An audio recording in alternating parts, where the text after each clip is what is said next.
The Wednesday week. It's blue, it's white, it's effing dynamite. Good evening, everyone. It's time for the Wednesday week. My name is Vic and I am with you tonight. Now, it's a bit of a confusing one. So, I've got no James, I've got no Eddie, I've got no Fudge, and I've got no, what's his name, Dickie Owl. So, I've got a whole new bunch tonight. So, throw on the pressure for only hosting, but with a whole new bunch of people, and I've got to do the edit, and I'm stressed out already, to be honest. So I have got a whole new bunch. I've got old school friend of the show, James Kay. You all right, James? Evening. You all right? Evening. Yeah, you? Yeah, very good, thank you. Old school. Have you slagged off any Sheffield United players recently and been featured in a newspaper, or? Not for the last few weeks. Do you know what? I didn't even know about it. It was just like my dad called me that night and said, "What the earth have you been doing?" Oops. Don't lie, Jamesy. You have got yourself on a Google alert. We all know. We know your game. Not quite. All right, I've also got with me, I've got Davey. Davey is famous off of Twitter for being Montague Dangerous. You all right, Davey? I'm very well, Vic. Yourself? Yeah, I'm all right, thank you. It's nice to have you on board. Thank you for joining in. I believe Fudge contacted you unsolicitedly last night. Yeah. And Well, I did it actually a couple of weeks ago, but that was on a completely unrelated matter that'll remain. Yeah, he gets around. I'm sorry about that, and that does not represent the view of the Wednesday week or what we stand for. And then also we've got Ben on the line as well. Hi, Ben. Hey, you alright? Yeah, you? Yeah, I'm good, thanks, yeah. Oh, see, Ben is famous for being on the All Wednesday DVD and also famous for my cousin calling me a pedo whenever I talk to him. Brilliant. So, welcome on. He's all right. He's in, like, Argentina or somewhere at the moment. Yeah, he doesn't even know. Yeah, I texted him earlier telling him that you're online and he hasn't called me a pedo yet. So that's fine. We'll just keep going with that. So it's nice to have you all with us tonight, guys. We are sponsored by the Riverside Cafe on Catchbar Lane on Hillsborough. Now open on match days, and they've got an outside bar, obviously, as well, and a heater that if James isn't stood underneath it or hasn't covered it up with a shitty button, you can press it and keep warm. So, I want to talk about the Villa game. Now, well, do I? Well, I've got to. So, basically, the unbeaten run under Steve Bruce came to an unfortunate end against Aston Villa. We were left ruining a missed penalty. It might have turned into more if it hadn't been for that. Obviously, Steve Bruce came out afterwards and made a few comments. Davey, did you see those? Do you agree with what he said? I think so, by and large. I mean, since Bruce has came in, he's been honest. He's been good for Wednesday. That he's not one of these managers that's just giving sound bites or apologising for things unnecessarily or defending things that aren't defendable. So when he comes out and he says and explains the game as being attacking on Wednesday's part, he can't complain about how we played. I think that's dead fair. I think it's also fair when he said we deserved a break. And when you look at the second half and how we played, that penalty was a make or break. We get that. That's a break we need. We score it, and then who knows where we end up.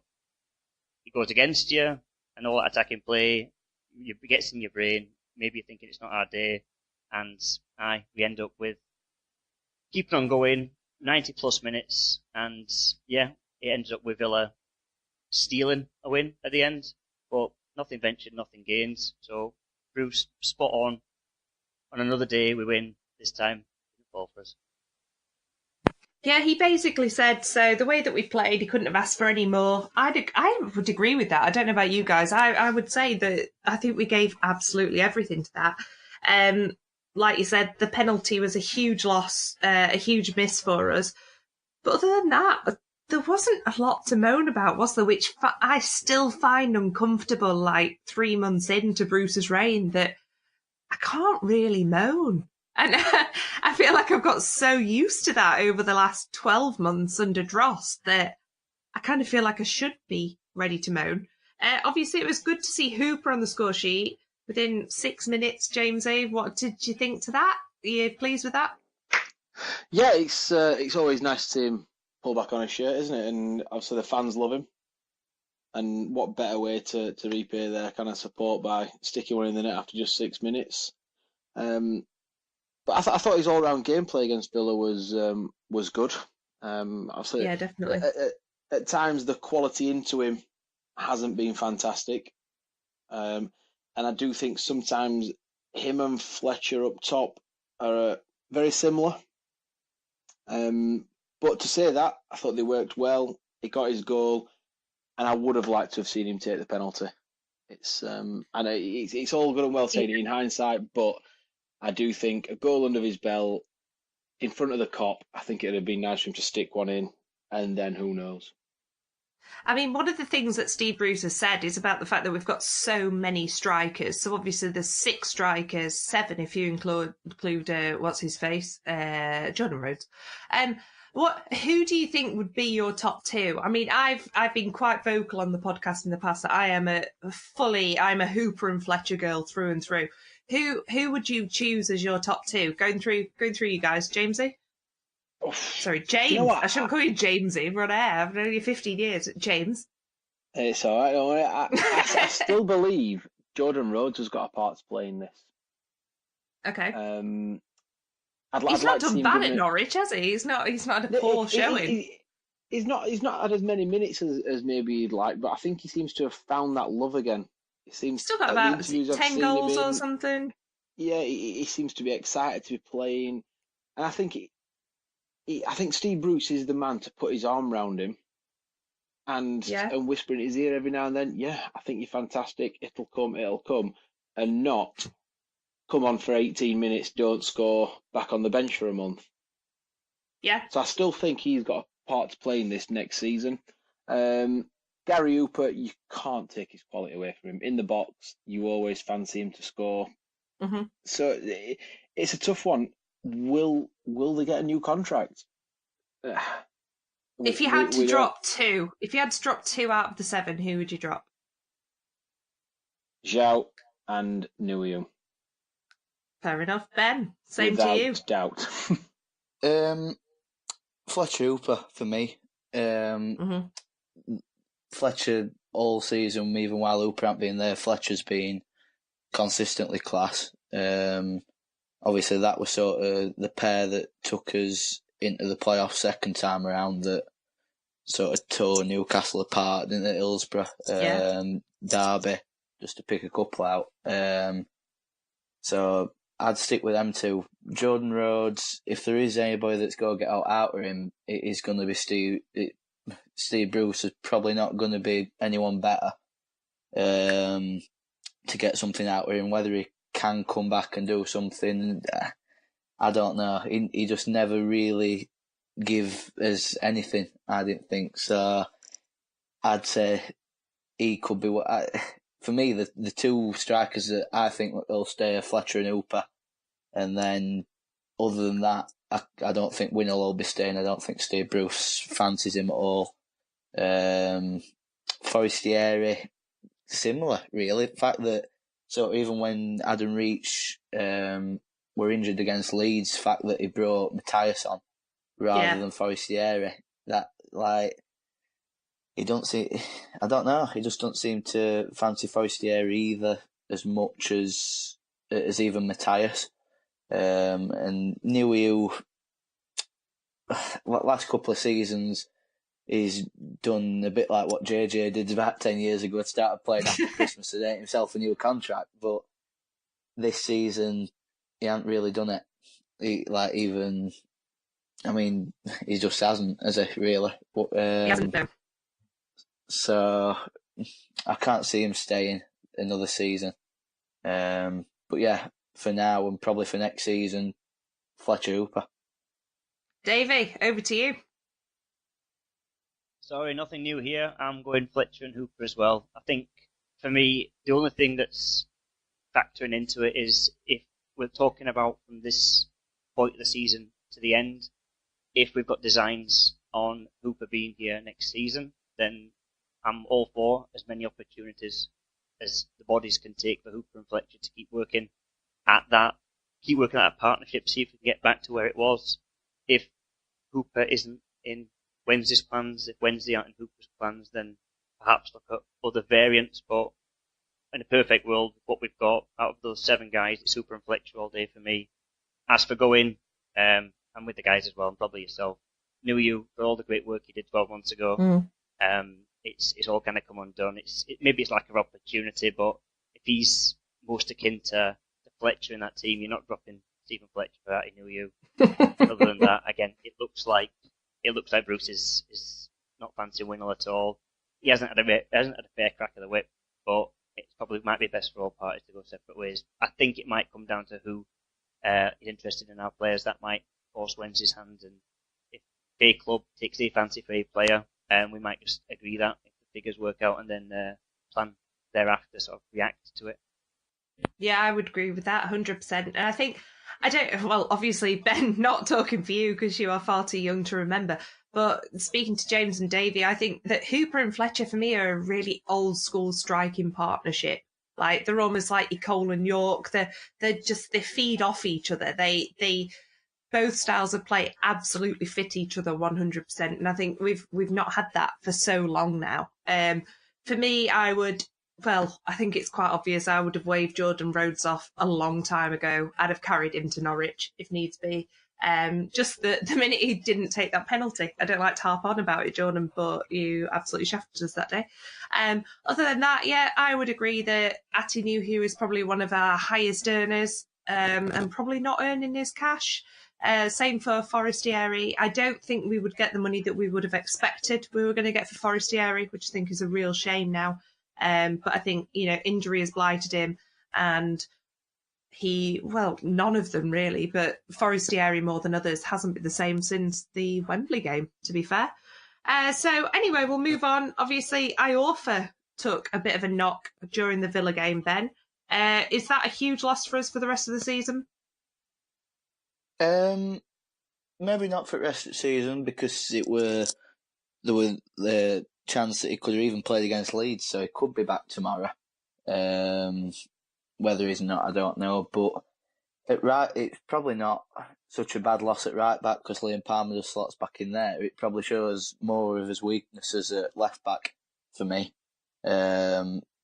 which is obviously a weak spot that Steve Bruce has come in and seen straight away by bringing Lazar in. Obviously, he got injured against Brentford, but hopefully he's coming back fully fit now. And obviously Matt Penny, I think that original injury came against Villa, away at Villa Park. Yeah, I think it did actually, yeah.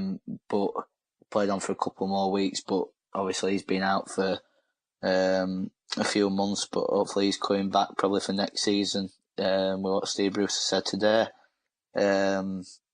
So really, at right back we're okay with Iorfa and Palmer. It's probably at left back for next season where we need to strengthen, whether that's getting Lazar in on a permanent, or whether we go out and get somebody else, because Fox, he gives 100%, but he's just not got that quality to be playing consistently in a team that's going to be going for top 6 for me. Yeah, I'd agree with that. I think most people would agree with that. I think Morgan Fox is a bit of a Marmite player at Hillsborough at the moment. I think it's unfair the amount of stick he does get, but other than that, yeah. So, I do, because he's always you can never fault him for his effort or anything like that, but his quality at times, it's not going to be there for a team that's trying to get into top 6. I think as well, there's a lot to be said for Fox's attitude. I think obviously out of the three of us, James, you're probably the closest that's ever been. Well, you have been a professional footballer. His attitude says a lot, doesn't it? The fact that he hasn't turned around. We've even seen players like Adam Reach turn around and tell the crowd to F off when they've been giving him stick. The fact that, Adam Reach doesn't do anything naughty ever. The fact that Fox has just kept his cool and never, ever kicked off the amount of stick that he's got, that's got to say a lot about him. It does. Obviously, you've got to be strong mentally, because the worst thing that you could ever want is to be having a stinker. You know it, your teammates know it, the fans know it, and then you see your number come up on that subs board, and you get the sarcastic cheers and jeers. And I mean, I'm not sure how old Fox is, but I know he's I not. think he's reasonably young. Wouldn't call him an experienced. Yeah, you wouldn't call him an experienced pro to be able to deal with that. But then again, at the same time, he must know his performances haven't been up to scratch. I don't know. It does take a mentally strong kid, and don't get me wrong, he's come on the last few weeks, and you know, he's been all right. I think he's defended well, but his distribution's been poor. So the sides to his games that obviously he can improve on, and I'm sure he wouldn't be he'd be the first to hold his hands up and say so himself. But like you say, to keep pulling that shirt and giving his all, putting it all in, and then like you say, he does dig in. But I think that's the difference between 8th place to 14th place and 1st place to 7th place. I think there's a difference between desire, work rate, and quality, and I think that's something that we need to have that fine balance of throughout the squad going forward. At least it's not Royce Wiggins, though. Oosh, blast from the past. Always forgot he existed. Bloody hell. I think, having Googled it, Morgan Fox is about 25, 26. So yeah, he's not, he's not completely inexperienced, but he's shown quite a bit of nerve, I think, this year by the fact that he hasn't, like I say, he's not turned around. He's not, like you said, he's had the sarcastic claps and everything else. And I think he deserves a lot more respect for his attitude than he's got, really. No, definitely. Like you said, these people, we talk about them, they are people at the end of the day. Do you know what I mean? And if it happened to you, you wouldn't be happy. I know I wouldn't be happy. But I'd you have quit still got Twitter to keep putting that by brave now, let's face be on honest. when there's... You've had more quitting Twitter than I've ever known. But that's a different story. Anyway, just to put the pressure on James Kay. So, as the one person that would be the most experienced with talking about the youth of Sheffield Wednesday, obviously you are James Kay, Sheffield Wednesday legend. Let's go back to the youth team over the last couple of weeks. So Kieran Lee has played 2 games now. He's played 41 minutes against Watford, 61 minutes against QPR. That's got to be a good thing, surely. Oh, definitely, and I do think he'll get a cameo before the end of the season. Do you? Okay. I do. Yeah, I think whether it's a late substitute appearance or just to see him on the bench. I mean, did we think Gary Hooper would play again this season? I'm not quite sure. However, he's come into the squad. Steve Bruce has seen the reaction he's got. And I do think it'd be the similar kind of thing for Kieran Lee, because in total honesty, I didn't know if he'd even lace up another pair of football boots in his career. I thought that could have been him. He has done, been very touch and go, he's hasn't obviously he? cracked on. Yeah, he's cracked on. He's building up his rehab.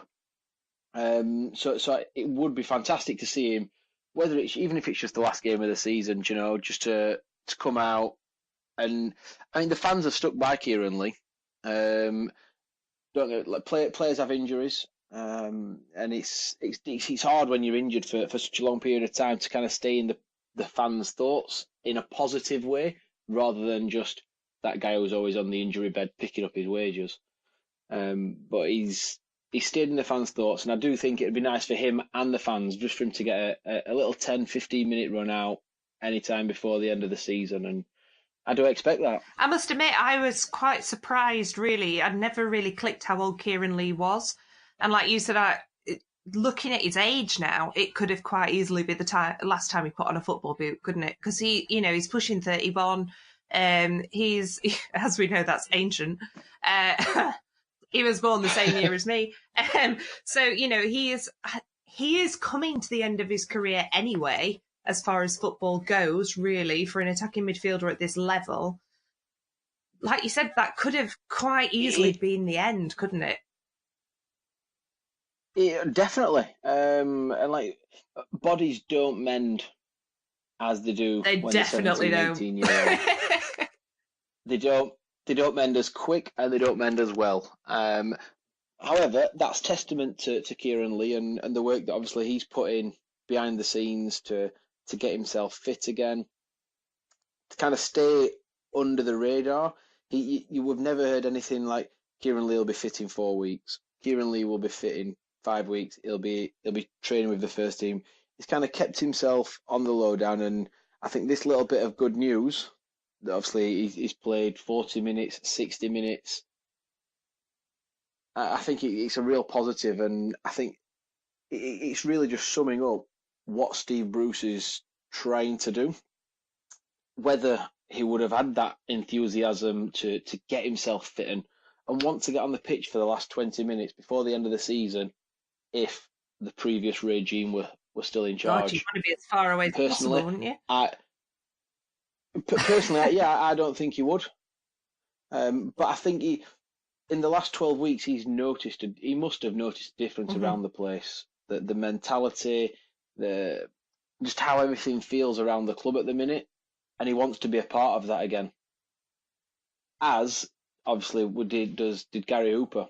And like I say, it's fantastic to get them both back in the team. I'm sure he will get a little cameo before the end of the year. That's another thing as well. You forget Gary Hooper, he's the same age. And, we're not old by any stretch, but, you are pushing it for a championship, top 6 championship level player at 30, 31 to be out for so long injured. I think you're pushing it anyway, let alone to have had so long on the sidelines. One person who isn't that age is the wonderful Matt Penny. He managed 71 minutes against QPR for the under-23s the other day.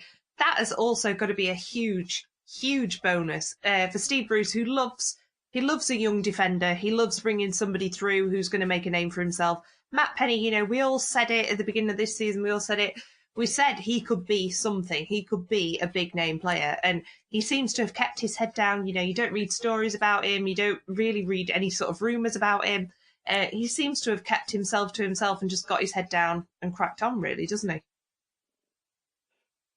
Yeah, and I think, again, that's, as a young player, to be thrown into a championship team who are underperforming is a massive, massive thing. To then play very well and get the praises, get the plaudits, the media attention, and people obviously talking about Matt Penny, and then to suffer an injury, quite a vital stage in the season, and then to miss such a period of time, a number of games when the team aren't doing so well, so you want to be involved to turn performances round, and also a new manager's come in where you want to show that new manager you're the best player in that position. You want to be playing. You want to be the first person in that new manager's mind to think he'll be in my team on Saturday afternoon. So I think for him as well to get some games before the end of the season, again, would be a massive confidence boost to get back out with the lads in front of the manager and say, don't forget about me. I might be young, but I'm ready to play. James, just to bring it back to obviously yourself and the role that you played at Hillsborough. Obviously, you were there, 2007? Is that right? Am I 2005, yeah, 2008. You got another year, didn't you? Wow. So yeah, had your little dramatic taken away in an ambulance.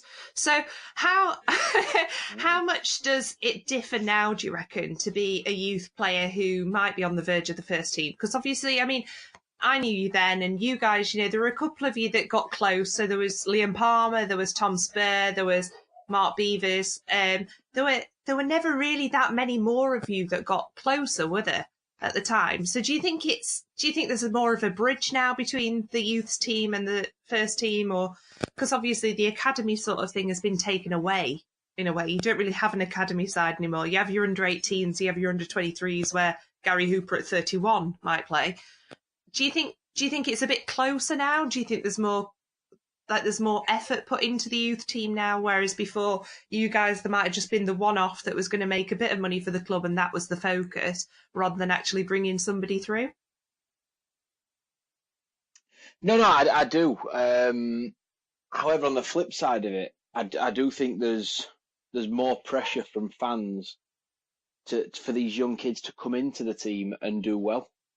Like just for instance, when in my era when we were in the academy, there wasn't that kind of like pressure from the fans to say, put Mark Beavers in the team. Yeah. Put Richard O'Donnell in the team.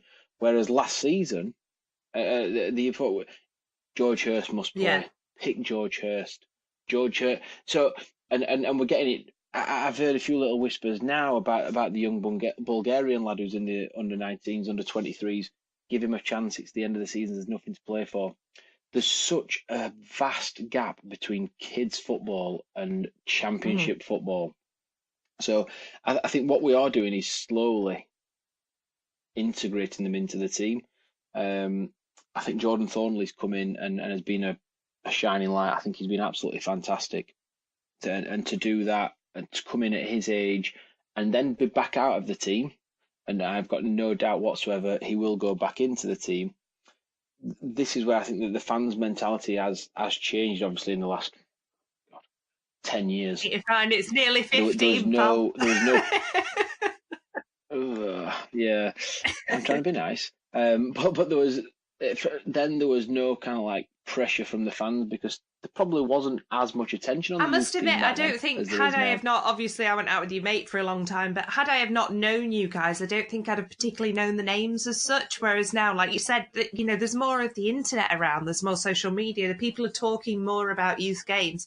I think back when you were in the academy, I remember, Rocky Lacage, he was kind of, the name was floated around a bit. And the other day, I know I was talking to someone about him and he's actually done all right for himself. He's still playing in a decent side in Scandinavia. Yeah, I think he's in the Norwegian second division. I do keep in touch. I keep in touch with him on Instagram. He's one of the people that now, like you said about the Bulgarian lad, he would have been the name that was banded around all the time. But I think because we didn't have the social media, we haven't got the website, we haven't got the sort of the openness that we had before. Maybe that's what's different. And also I think as well, there's a lot of financial pressure now on young players as well. That that one player coming through could be your Mbappe or whoever that makes the money for the team that keeps them going for the next 10 years.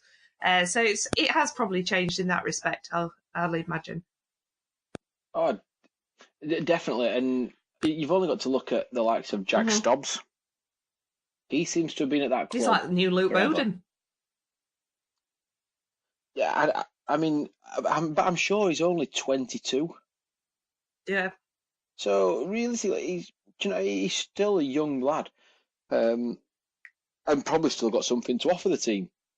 You never know, but I think, like say, Jack Stobbs, as a 22-year-old lad, is, I won't say a household name, but he's known by Wednesday fans. Could we have said that about the vast majority of the youth team 10 years ago? I'd say not. So I think that's where it's changed, but I think they are slowly bridging that gap, and it's really good to see these young lads given the chance, and obviously given that attention. They've worked hard. They've gained a professional contract, and good luck to them. Definitely. Right, guys, we'll bring you two back into it. We're going to talk about Forest now, which is obviously a bit of a happy moment over the last week. So obviously, having had our first defeat under Steve Bruce on the Saturday before to Aston Villa, we bounced back in style 4 days later with 2 goals from Marco Matias, either side of George Boyd. That was just an unbelievable goal, wasn't it? Ben, what did you think to the first half performance against Forest? Slightly flat, which it's to be expected with how the Villa game went, disappointed and stuff. But we created chances. Fletcher had a good chance to score. Luke Steele in Bristol's in Forest's goal. Yeah, it was outstanding. Something else, wasn't he? Really, in the first half. Save from João.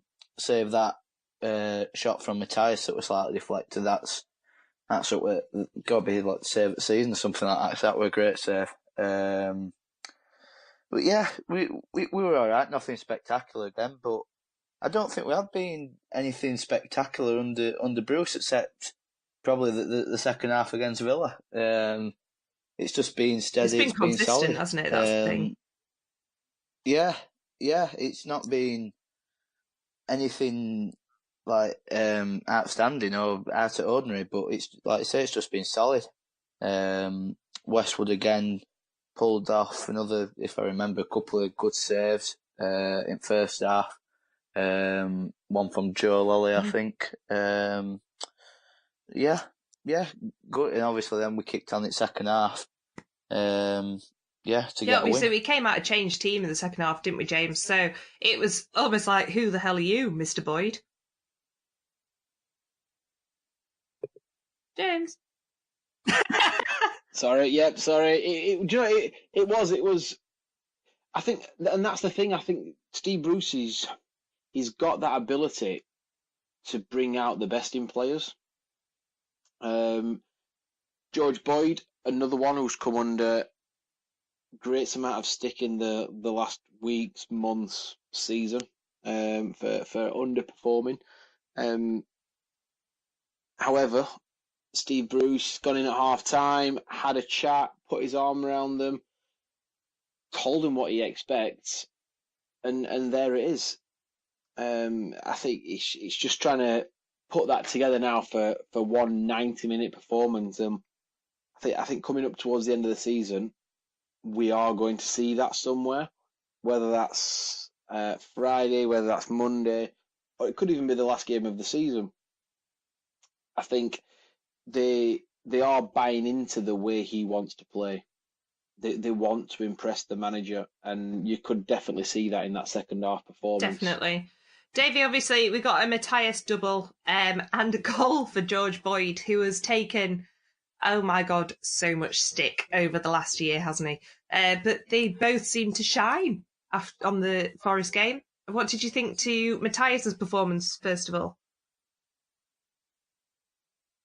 I think it's good to see him come in. It's good to see him come in because when he's first signed under Carlos and the fanfare of new signings being unveiled every 25 minutes, it was nice, but then obviously a lot of fallen by the wayside. So he gets his chance, and he's clearly got talent, and he's a skillful player.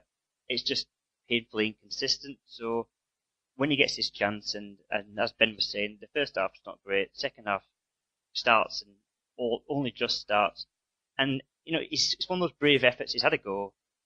Probably 99 times out of 100, that sort of shot is reasonably comfortable for the keeper. It gets a round of applause, but it's dealt with reasonably easily. Obviously, he's flashed at pearly whites. It's come off the floodlights. Keeper's unsighted. And it goes in the corner, it reflected literally off his teeth. He's got additional value from those teeth that you never probably foresaw when he got them done. So I'm pleased for him because he took it well, and that then built that confidence up, moved that sort of gear from the Villa disappointment to the flat first half and the missed chances with Joao and Fletcher in the first half, and then, like you say, with Boyd's goal, I was watching it on the Sky Go, and I'm getting information coming back from my dad saying, "Oh, no, that's 2-0," and I'm watching a Forest free kick, and I'm thinking, no, he's watching a different game.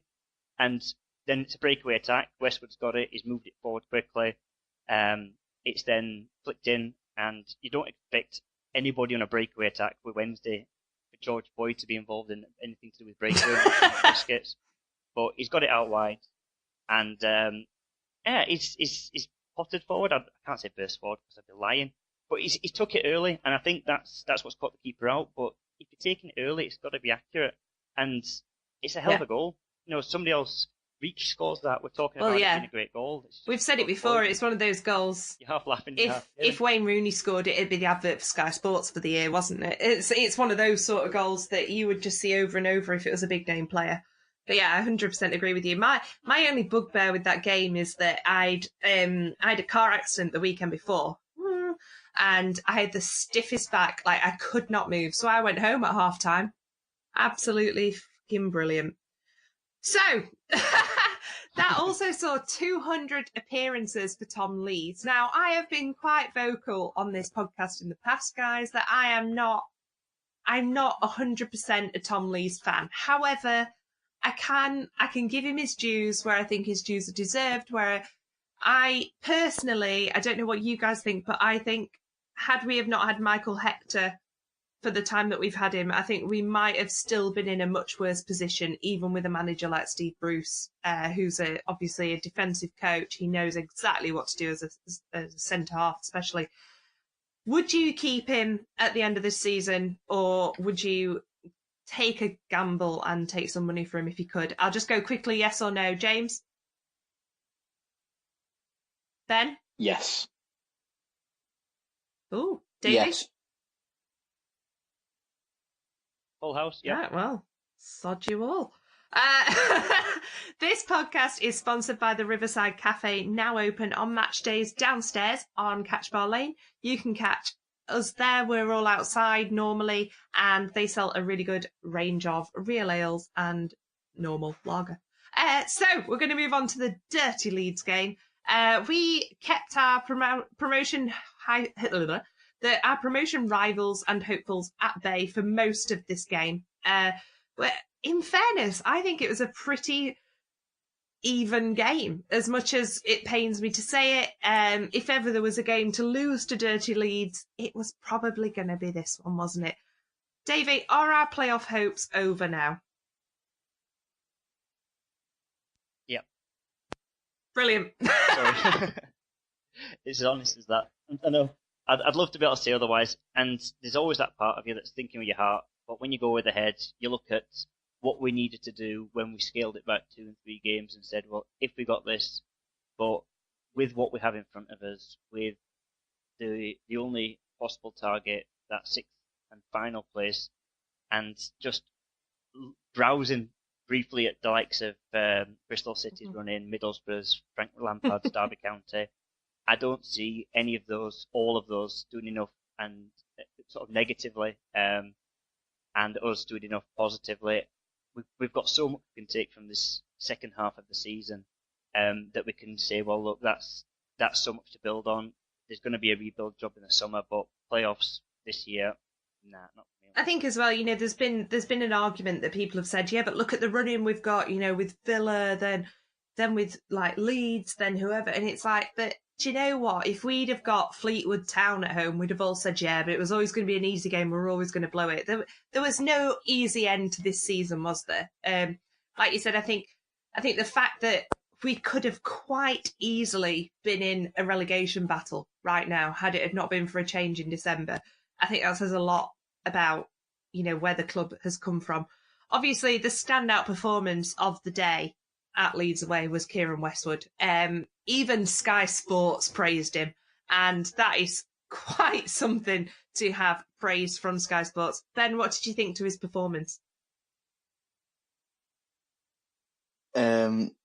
Outstanding, to put it simply. Especially in the first half, he's kept us in it 3 or 4 times, save from the corner, Tyler Roberts' header. Then the Jack Harrison header that he got down to in the bottom corner. And then Roberts again on the volley that he got down to. He just outstanding. Distribution, not the best, but you can let him off with how good he is with his hands. I mean, I'd give him 1 more year. Definitely. I think he's got 1 more year, and then that's when we need to be looking elsewhere, because with how goalkeeping's changed, with what Edison's done, with how good he is with his feet, his midfielder playing in goal pretty much. I mean, if I'm honest, that's where Dawson's far better than Westwood with his distribution. But Westwood is what we needed after Joss has been sacked. We needed stability. We needed somebody to come out and just take all the pressure off us with crosses and corners, and that's where Dawson that's where he needs to improve. If he improves that, then he never showed himself up in terms of shot stopping. It really was just commanding his area for me that let him down. I think he got a lot of stick that were undeserved, but since Westwood's come back in, it's something like 11 clean sheets in 19. which tells you everything compared to Dawson's 2 that he had for however many games he played. But yeah, Westwood on Saturday. Fantastic. I think that's one of the big things with Westwood, isn't it? I think if if his distribution was up there with his shot stopping, he'd be playing at the top of the Premier League even now. He's just. But we've also got to be quite grateful that his distribution's quite shite, which means that he comes and plays for us every Saturday. Obviously, we saw Reach get an injury just before the first half was over, which I think is a bit of a blow, mainly just because I love Adam Reach. Obviously, James, you're going to have a different opinion here probably, but he's now out for the Norwich game this weekend. It's his knee and his Achilles apparently. Will we see him before the end of the season? Won't we? Is that a big loss for us? No. It is not a big loss for God, that you're a miserable team. sod, aren't you? No. Again, this is the difference between 1st and 7th and 8th and 15th. Hard work, quality. Don't get me wrong, he, as will George Boyd, will run and run and run and run. But so will a marathon runner. When the guy won't tackle. Yeah. The guy won't head it. He's got lovely hair, though. He doesn't want to mess it up. We have got 2, right? We have got 2 of the best headers of the ball in the Championship playing up front at the moment. How many quality crosses has that guy delivered into the box in the last 6 weeks? He's a very, very hit and miss player, isn't he? I think.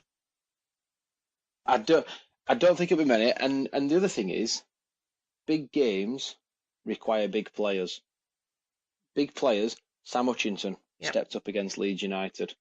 Kieran Westwood stepped up against Leeds United. Sheffield United. You've got the big players that step up. They are the games. Yeah, I agree with that. I think there's. I don't want him to turn it on at New York Stadium or turn it on away at Bolton in front of 7 men and the administrators. I want him to do it in the big games.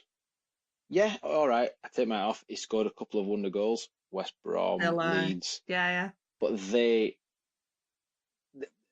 they far way outweigh. Like this is all the fans seem to remember. I want to see him do well. I want to see him perform 7.5, 8 out of 10 every week. Do you think, James? Months. And this, I put this to all of you as well. I think part of the stick that Jordan Rhodes has got has been over his price tag that he came to Hillsborough with, and I think the same with Lucas Shaw when we first signed him. These sort of figures, we haven't talked about that amount of money in years and years and years at Hillsborough. And Adam Reach was obviously our biggest money signing since, was it Di Canio? And do you think that we almost use that to his detriment sometimes? Like, is it his fault that he cost us 5 million or 4.5 million, whatever it was? Do we use that as a reason to almost have an opinion on him? No, definitely not. I mean, it's worrying to think I even forgot how much it cost.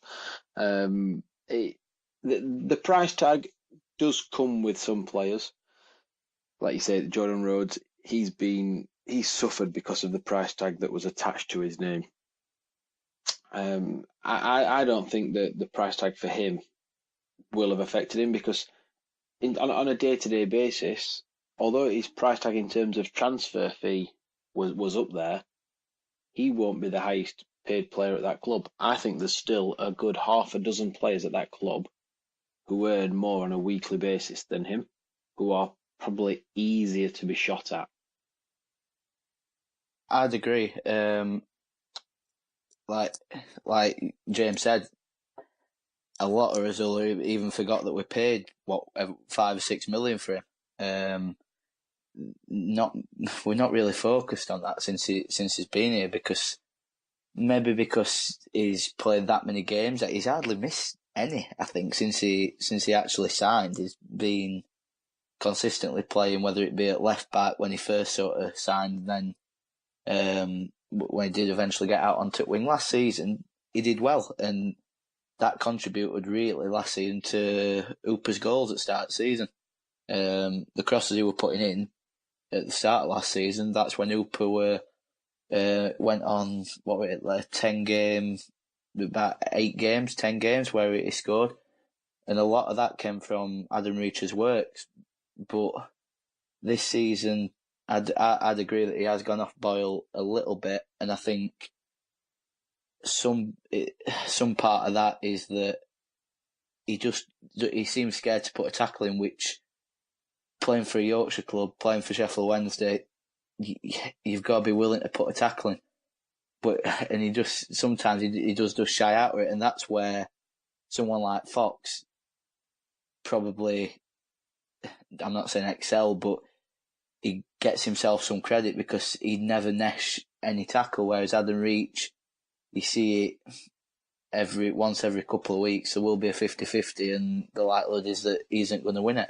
And that's nothing to do with his ability or anything. That's just put a tackle in and get the crowd, just riled up a bit and get the crowd behind you. Yeah, I mean, I'd agree with that. I'm inclined to agree with the guys. Sorry, Vic. I was going to say, I don't think it's the money that comes into anyone's reckoning, but when you mentioned earlier on, I think when you think about those goals that he scored earlier in the season, and I think when he was the star man, quite head and shoulders at the early part of the season when Jos was there, I think sometimes fans might think back to how much he stood out at that point, and now we've got much more of a team thing going on. We've got much more of a solid spine going there. You've got Fletcher standing up and being counted. You've got Hutch doing the same, Westwood, and I think in amongst that, he's no longer the sort of the main man as much as other people are, and he's getting lost in that, which he shouldn't be, because he's got better players around him, and he's got a team that's playing better and more solid. So you'd like to think that he'd step into that, and he's gone the converse. He's shrunk and hidden, and like the boys are saying, if you're not putting yourself about and you're not putting your foot in and you're not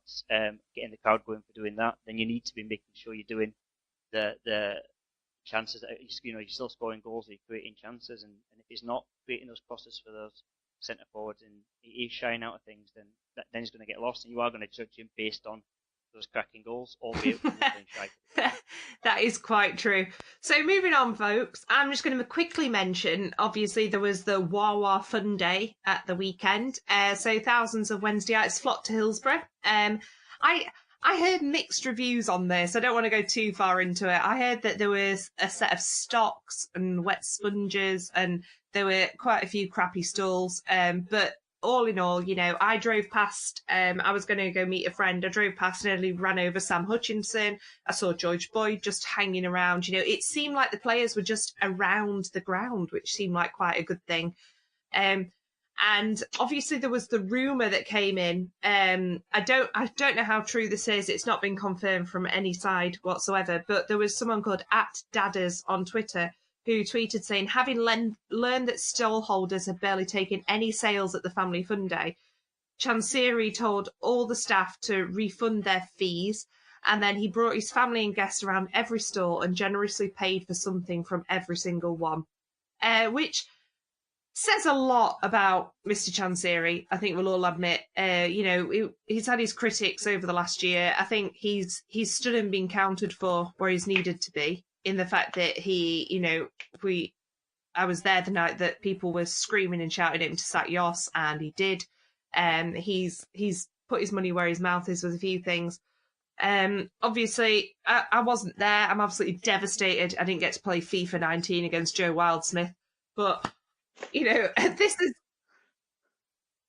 Do you know what, to be honest... Did you? I went down on Sunday. Oh, you took your little day. nephew, didn't you? Yeah, I went down.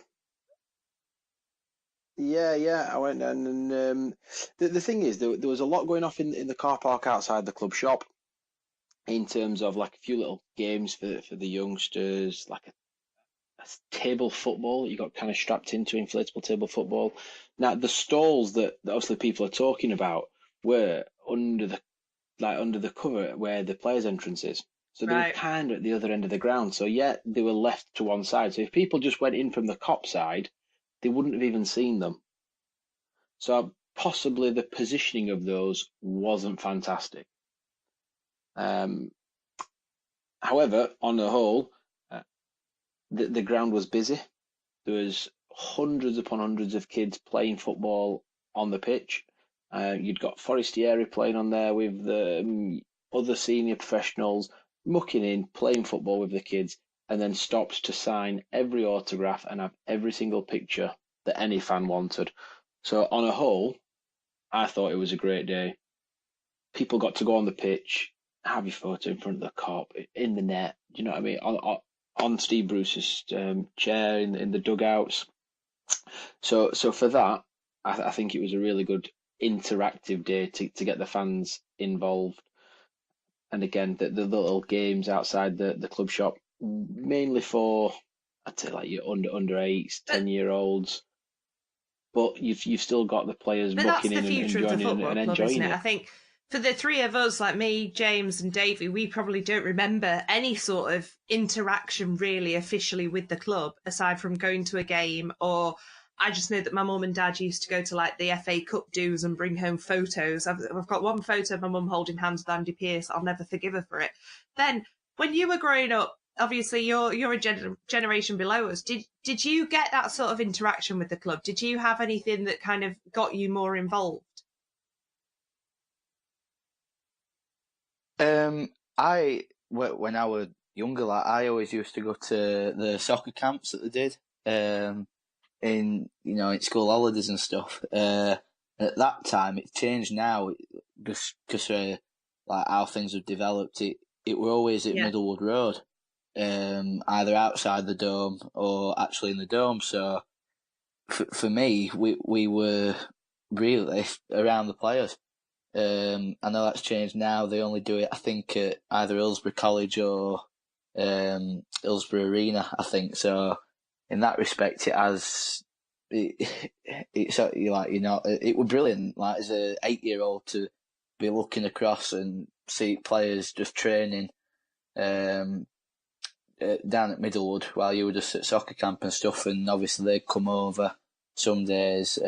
Some days they'd get involved with the actual sessions we were doing. I remember Richard Hines, another blast from past. He did something. He came over. I remember doing some sort of session with him. Darren Pearce used to come across. That was sort of that was like sort of era that I were going to these soccer camps. And obviously then on top of that, they used, which is it started coming back now. With players, being a couple of the players being in the megastore at a time, that was something obviously that were just regular for a couple of years, and they did seem to sort of drop off. In Carlos's first year in the second season, and then last season, it just seemed to disappear. And now with the pop-up store that they've got in Meadow Hall and like at the megastore as well that we've seen last few months, like they're actually getting the players to go out and meet young fans, which is obviously good. Do you think to be a good thing? Just brings everybody Ben, closer together. Sorry, Ben, do you remember the megastore being 2 floors? Stop aging us, James. No. Just to ask you, Ben, so obviously, you go now, I presume, to every away game. I mean, I saw you at Ipswich. There aren't many people that go to Ipswich away if they're not going to bother to any others. But you go home and away. You're a semi-professional footballer yourself. Do you think that kind of... Do you think... Almost. Not quite almost. James's level, obviously. Not quite. But almost. do you think that kind of sealed your sort of passion for the club, just having that extra interaction with players like that? Do you think that is what we need to be doing for more and more kids at the moment, like with these sort of fun days and stuff? Yeah, it's only got to be a good thing. Just more inspiration, I suppose. Obviously, I'm a goalkeeper, and seeing Lee Grant and stuff like that, it does inspire you to some degree. So yeah, it can only be a good thing. More interaction with players and young fans. Yeah, it's just got to be good. Yeah, I totally agree, because on Sunday, to see the faces of some of them kids when Forestieri's got his arm around them taking a picture, money can't buy that kind of. You don't get that at a Premier League club. No, they're completely no. You don't get Sergio Aguero playing football on Etihad with 300 young Man City fans, and I think it's these little things that the children will never forget. I mean, I never forget growing up. I once saw Gippy Adey at the training ground. Honestly, and the guy walked past, patted me on the back. How you doing? And at that time, I was like, wow. I had the same sort of thing. Actually, we like just one of these days I was down at soccer camp. We were sat in Carlisle. We were waiting to go in, got there a bit early, and Clinton Morrison rocked up. Anyway, Clinton Morrison comes over. They had some entourage or whatever Clinton had. He were, but he had a few people with him, suits and everything. Anyway, he comes over. He taps on window. Clinton Morrison, what would he have been on? $8,000 a week at Wednesday, maybe in League One, maybe more with it being him. He's been in Premier League. Anyway, knocks on window. He says, "Oh, I'm sorry to bother you, but could I borrow a pen off you?" Clinton Morrison, professional footballer, asked for a pen, and even that were brilliant. Just even that, just being around the players. Just interacting with him on occasions like that were just brilliant as a 10, 12-year-old. Well, obviously, it does make a huge difference. I will admit that. I remember I used to take our kid who's the same age as you, Ben. I used to take him along to his soccer camps and stuff, and I remember him, even when he met like James, etc., like in the academy, he was still buzzing. But I remember Lee Peacock and whoever else used to really make a big fuss of him, and it did make that difference. Like, he will still now talk about Lee Peacock, he'll talk about Steve McLean and all these players that he met, and it's still, that did solidify the love that he's got for the football club. So I think it can only be a good thing. Obviously, I just need to quickly mention that tonight is brought to you by the Riverside Cafe on Catchbar Lane. I need to keep mentioning that because they pay our bills. So we're going to move on now. It's Thursday night as we're recording. Who knows when I'm going to get this edited and uploaded, because the instructions are very long. So it could be after this game, to be honest. But we've got Norwich tomorrow, which is, I guess we could say, if we are still clinging on to the hope of a playoff place, and I mean clinging to the point that our fingernails are bleeding as we scrape down that wall, tomorrow is a must-win game, isn't it? Can we do it? Yes or no, James? Ben? No. However, I've seen today that we're unbeaten this century on Good Friday. Okay. I think it's something like 4 or 5 occasions. So you never know, but no. Davey? For me.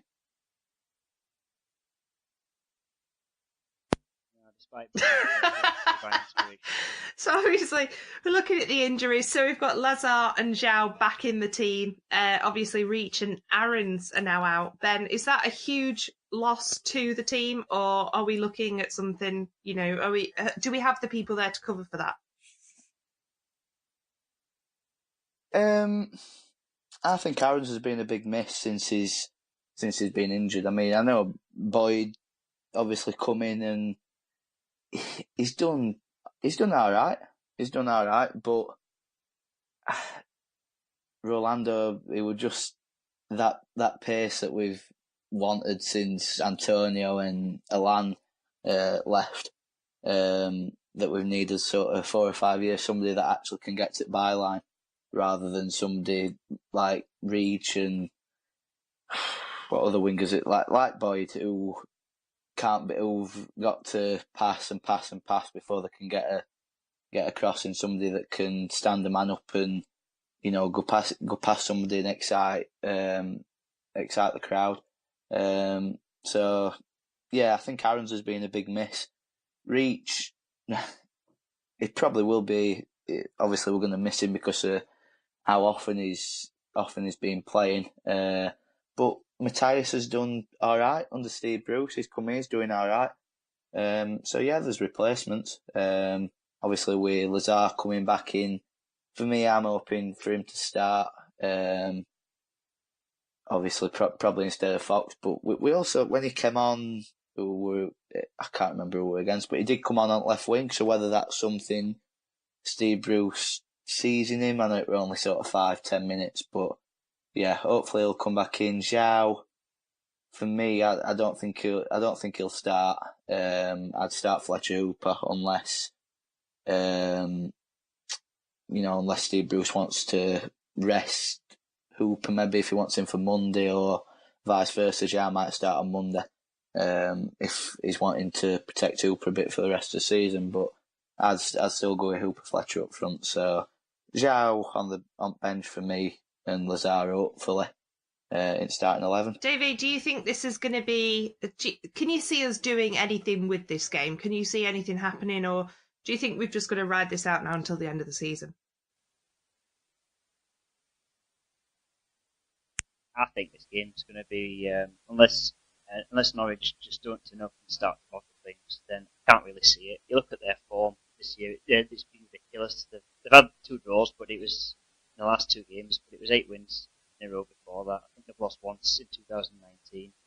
So I think for us, it's probably best we shelve the whole thought of playoffs, and we do play in that spirit of openness and freedom, and hope that Norwich get themselves tied in knots.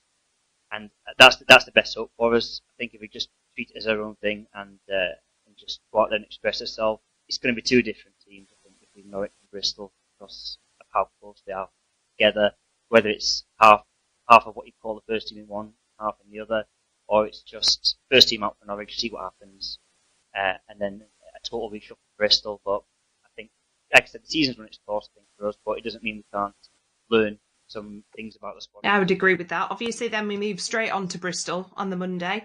It's a very, very busy Easter with all accounts. Now, Monday could be 2 complete different games, couldn't it? If we win tomorrow, Monday could be absolutely packed to the rafters. That old lady could be rocking. Or it could just be, I'd imagine it's going to be a great atmosphere no matter what. Just as a bit of a celebration and a bit of a, we're all quite pleased with what's happened so far. Obviously, we've still got the QPR game at home and possibly the playoffs. Who knows? But I think it is really, really going to depend on tomorrow how we go into Monday. I can't believe it's, we're talking about the end of the season already, aren't we? Which is just crazy, because I think we all feel, I don't know about you guys, but I genuinely feel like we've lost 12 months of Sheffield Wednesday before probably February this year or January this year. So it feels a bit strange that it's almost like we've been given it back and then it's been snatched away again for a full summer, and a full summer where there's no real football happening, is there? But obviously the last outing that we had was the Lucas Zhao show at Bristol, where we absolutely smashed it. He scored 2. Can he do it again, Ben, if he's in the side? Can you see him getting a goal? If he starts, then there's every chance where he gets 1, he usually gets 2. He don't usually just go. He don't usually just stick with 1 in the game. He usually gets 2 if he's going to score.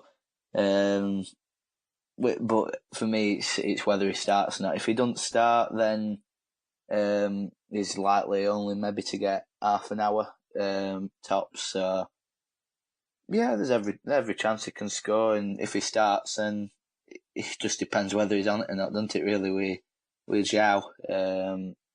That's probably what's let him down. That's probably why we'd probably be happy to cash in on him if we could, because it's just been his consistency. When he's on it, he's unplayable, but when he isn't, he gets everybody frustrated, really, because I think his body language lets him down a lot of the time. I don't think it's at times that he isn't wanting to put the effort in. I just think it's his body language that gives that impression to the fans that he don't really care. I think he does, but yeah, his body language lets him down. But Yeah, if he gets one, there's every chance he can He get is a very another. relaxed style of player, isn't he? Like you said, he can look like he just does not care at all. Obviously, we're a whole new team since we played Bristol away last time. Not in the physical sense of a new team, but obviously there's just a completely different vibe around the club. They're not playing under what was one of the most horrendous managerial performances that we've ever seen at Sheffield Wednesday. It was one of the only decent performances that we had under. Do we say his name, James? Don't we? What do you reckon? Do you think that this could be, if we can play decent against them under Dross, can we do it again under Steve Bruce?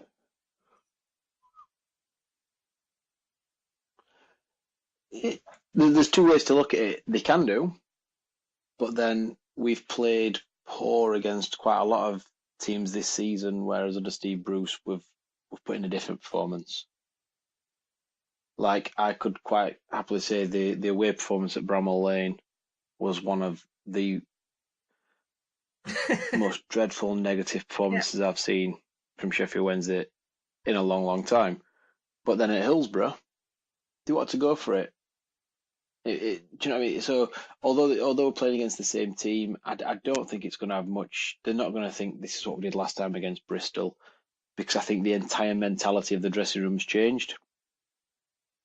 So Friday's result will definitely have a massive impact on Monday's game. Performance, atmosphere around the ground. Good result Friday. There's still going to be that little chance of hope. I think we get beat on Friday. I think you could see a very different atmosphere around Hillsborough on Monday, which then the players have then got to react to, because under Steve Bruce, I think they've only had it positive and upbeat. Yeah, I completely agree with that.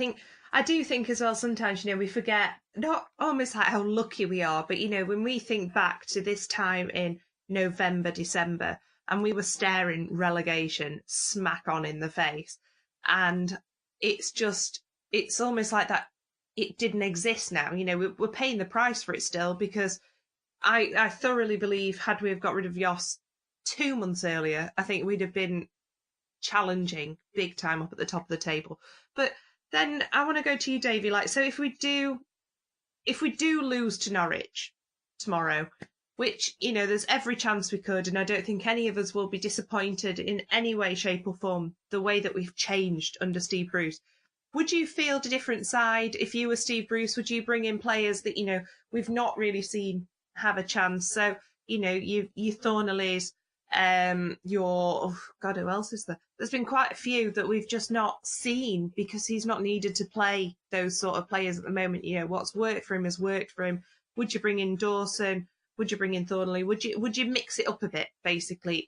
If there's not nothing to play for, so there's always something to play for. I hate it when people say that. But if there's no points to play for as such, and it's just literally a case of seeing out the season, would you swap it up? I think so, yeah. I think you've mentioned a couple of people that I would think that would be in Bruce's reckoning. Starting with either Dawson or Wildsmith, but more likely Dawson. I think with Westwood, you know what you're getting with him, and we now know if he's getting offered a deal, or if he's going to want a deal. We already know that. So yes, for the purpose of chasing as many points as possible, you play him, but we know what we know. So it's probably going to be better for Dawson if he started the season in goal. If he has an opportunity to end the season, bookend the season, and be in that first team squad, it's got to be good for him going into the summer. I think Thornley's another good shout. Obviously, you alluded to Leeds, but if Hector's not back there next season, which is obviously not going to be a foregone conclusion, I think we need to move a lot of folk on if we've got any aspirations of Hector in the long term. Again, you bring Thornley back in for the same sort of reasons, getting back into that feeling of being part of the first team squad. Just to a view of how's he going to fit in, if that's going to be higher up the pecking order next season. I think James mentioned earlier on in relation to the likes of Liam Penny, it might come a bit soon for them, but again, as part of the first team squad, subs perhaps, I don't know. It'd be nice to see them thought of as part of that first team squad, and maybe again some of these younger lads. We've covered the fact of the gap between 18s and under-23s football to first team, but again, have them in that squad perhaps as options. And again, it's part of this Bruce picture that we're hoping. We've got longevity. We've got 2, 3, 4, hopefully more years ahead. And if Bruce is going to be involved in that, and we've got these younger players and these fringe players, get them involved, get them part of it, particularly when it's not going to impact massively whether we get 1 point, 3 points, or what have you. I do think that if Fletcher and Cooper start against Norwich, what we do, you'll probably see Joao and Winnall start against Bristol, and that's probably as much putting them in the shop window as it is for the long term. I would agree with that as well. Guys, this is it. We're at the end of the show. Just a quick shout out. We'll come on to the any other business round. Obviously, I just want to keep a little mention to Worksop Town, who have won their league this year. Huge congratulations to them. I think there's a few ex-Wednesday players in that side. Obviously, Craig Denton, who is their manager, was one of our youth coaches for quite a long time. James, I know you probably know quite a lot of the lads. I think Jack Waddle's one of the players as well. Just huge congratulations to them. And well done. Looking forward to see you climbing the league. Obviously, you two, Ben and James, are both at Sheffield FC. Whereabouts are you in the league now? Are you pushing on? Are you doing all right? What's happening? Sixth. Yeah, they're doing all right at the moment. Yeah, going well. They made the playoffs, put it that way. Big news. Well, I'm sure my dad will be there, but I'll try to be at some point. Yeah, and I just want to say as well, if there's anybody listening who's free of a couple of hours on Saturday morning, go down to Shirecliffe, cheer on the under-18s. They'll definitely appreciate your support, and wouldn't it be nice to win the league at the Frauds in Steel Academy? Oh dear. Well, it's been amazing to have you all on, guys. Obviously, this was brought to you tonight by the Riverside Cafe. They pay the bills. So if people want to find you on Twitter, James K, how can we find you? Oh, smooth. James K, 89. Ben, oh God, Ben Woody _23, I think.